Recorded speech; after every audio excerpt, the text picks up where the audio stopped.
मैं जानती थी तुम दोनों साथ हो तो कोई ना कोई गड़बड़ तो हो ही जाएगी। मोमो जी ऐसे मत भागना, चोट लग जाएगी। भाई मोमो जी कपड़े पैक करो, मैं उसको लेकर जाऊंगा मुंबई आज ही।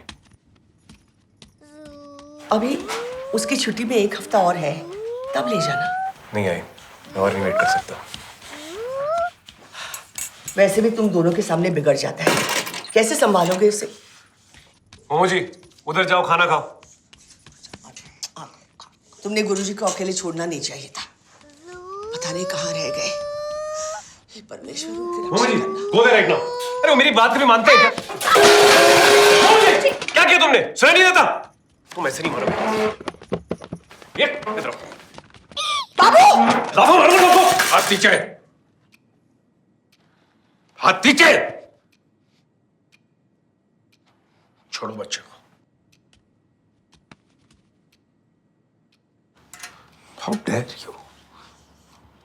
तुम्हें कोई अधिकार ही नहीं है इस पर हाथ उठाने का, किसी को भी नहीं।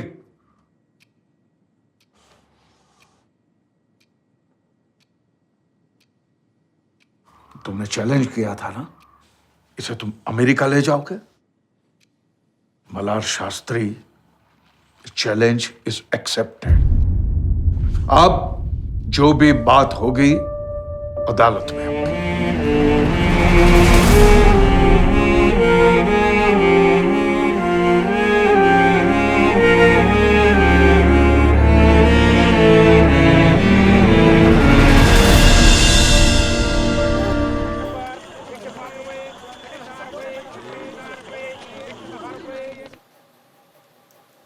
वादी पक्ष, mister Jitesh Mehta, your opening statement, please. Your Honor, to quote Dale Carnegie, when dealing with people, let's remember we are not dealing with creatures of logic. We are dealing with creatures of emotion. और Your Honor, मैं जानता हूं कि court room में जज्बातों की कोई जगह नहीं है, इसलिए मैं मेरे क्लाइंट मनोहर शास्त्री के जज्बातों के बारे में नहीं, उनके लीगल राइट्स के बारे में ही बात करना चाहूंगा। Your Honor, according to 1890 Guardians and Wards Act, Section 19, एक गार्डियन बच्चे की लीगल गार्डियनशिप के लिए क्लेम कर सकता है if the father is deemed unfit to be a good guardian. And most importantly, honourable supreme court ने बच्चे की कस्टडी को लेकर बार बार एक मुद्दा हाईलाइट किया हुआ है कि बच्चे की खुशी, बच्चे का इंटरेस्ट और बच्चे के वेलफेयर से बढ़कर और कोई कानूनी हक नहीं होता, not even the power and rights of the parents under any statute. 7 साल पहले जब यमन 3 महीने का था, तब से यमन दादा दादी के साथ ही रह रहा है। ऑनर, ये स्कूल रिकॉर्ड का लेटर है, मिस्टर मल्हार ने ही साइन किया हुआ है। मिस्टर मल्हार ने इस लेटर में डिक्लेयर किया है कि उनकी अनुपस्थिति में, उनकी एब्सेंस में, बच्चे के दादा दादी ही बच्चे के गार्डियंस हैं। नहीं मैं लॉर्ड, मेरे क्लाइंट मनोहर शास्त्री को पिता का हक नहीं चाहिए, उन्हें मास्टर यमन शास्त्री की गार्डियनशिप का हक चाहिए। तो यहां एक इंपॉर्टेंट सवाल यह उठ रहा है कि लीगल गार्डियनशिप किसकी हुई? बच्चे के पेरेंट्स की, जो 7 साल से हफ्ते 2 हफ्ते में बच्चे से मिलने आते हैं, या दादा दादी की, जिन्होंने 7 साल तक उस बच्चे को पाला, पोसा, बड़ा किया, अपनी ममता के छांव में प्यार से सींचा। और अब जब बच्चा 7 साल का हो चुका है, तब बाप आकर यहां खड़ा होता है और कहता है कि बच्चे को यहां से उखाड़कर वो अमेरिका ले जाएगा। क्यों?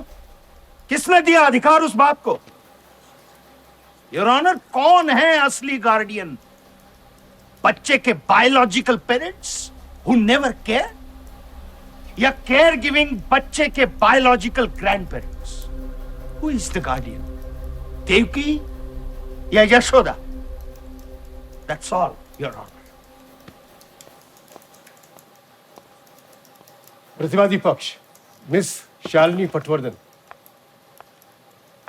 Thank you, my lord.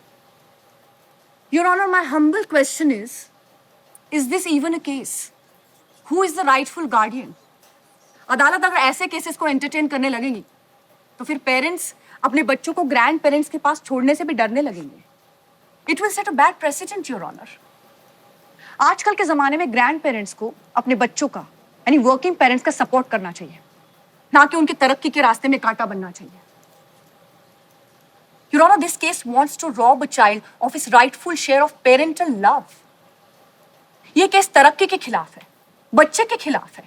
The most regressive appeal I have ever heard, your honour. अगर आपकी इजाजत है तो मैं एक मिसाल पेश करना चाहूंगी. Thank you my Lord. Mumbai के कई लोग करजत, लोनावला, पंचगनी जैसी जगहों पे घर खरीदते हैं, वीकेंड होम्स. वहां पे केयरटेकर रखते हैं जो उनके बदले बिजली, पानी, इंटरनेट वगैरह का बिल जमा कराता रहता है. केयरटेकर इस काम की अच्छी खासी पगार लेता है. अब मान लीजिए ओनर इस घर को बेचना चाहे और केयरटेकर कहे नहीं, पहले मेरी परमिशन लो. पिछले 7 साल से मैं इस घर की देखभाल कर रहा हूं तो मैं भी इस मकान का मालिक हूं, तो क्या आप उसके हक को सही ठहराएंगे? योर ऑनर, इस केस को तुरंत डिसमिस कर दिया जाना चाहिए क्योंकि ये केस एक जिद्दी पिता की कोशिश है अपने बेटे की जिंदगी तबाह करने की. Your honour, this case is a testimony of a parents cruelty against their own child. Objection my lord. Shalini Patwardhan ji एक बात भूल रही हैं कि एक केयरटेकर और ग्रैंड पेरेंट्स में जमीन आसमान का फर्क होता है. एक केयरटेकर घर की देखभाल करने के पैसे लेता है या खून के रिश्तों की बात हो रही है. And for your kind information, मेरे क्लाइंट ने बच्चे की देखभाल करने के लिए एक भी पैसा नहीं लिया है. ऑब्जेक्शन योर ऑनर, बिल्कुल लिया. इनके क्लाइंट ने पैसा लिया. वो मैंने बच्चे के लिए तो एफडी बनाया, मैं दिखाता हूँ स्टेटमेंट. एक minute. My learned senior looks like इतने सीनियर होने के बावजूद आपने अपना होमवर्क ठीक से नहीं किया. योर ऑनर, मेरे क्लाइंट ने इनके क्लाइंट की वाइफ को हर महीने बच्चे की देखभाल के लिए पैसा दिया है. यहाँ पे मुझे खून के रिश्ते में भी लेन देन दिख रहा है.